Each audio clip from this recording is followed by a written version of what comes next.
చేసి. కానీ కొంతమంది జైలుకి వచ్చిన తర్వాత చనిపోతుంటారండి. కారణం ఏమంటారు? మామూలుగా కొంతమంది బయట బాగా డ్రింక్ అలవాటు ఉంటుంది. ఉదాహరణ, హ్మ్. బయట బాగా డ్రింక్ అలవాటు ఉంటుంది. హ్మ్.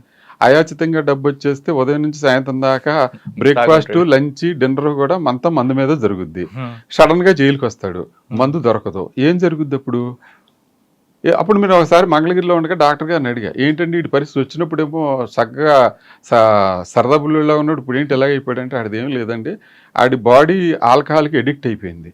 ఆడి బ్రేక్ఫాస్ట్, లంచ్, డిన్నర్ మొత్తం అంతా దాంతోటే అది గ్లూకోజ్ తయారు చేసి ఆడి బాడీని నిలబెడుతుంది. ఎప్పుడైతే మీరు అది చేయలేకపోయేదానికి ఆడు డీలా అయిపోయాడు. హ్మ్. అందుకని అడిగి హెల్త్ మీరు ఎలవ్ చేసేసారనుకోండి, మళ్ళీ మామూలుగా సరదా బుల్లులా తయారవుతాడు హ్మ్. అని అన్నాడు. ఏదో కొంచెం సెలైన్ అది ఎక్కిచ్చారు. 2 రోజులు ఎక్సైజ్ కేసులో వచ్చినట్టున్నాడు. 2 రోజులు 3 రోజులు ఉన్నాడు. తర్వాత అంతేగాని మీరు మధ్య ఇవ్వలేదు. అబ్బబ్బే ఈ సార్ ఎవరు మీరు అన్నారు కదా ఇప్పుడు. ఎవరు ఇల్లీగల్ యాక్టివిటీస్ చేసి ఉద్యోగం మీద తెచ్చుకుంటారండి. ఇంకోటి ఏంటంటే, ఉద్యోగం అంటే కళ్ళకద్దుకుని చేసుకునే ఉద్యోగం.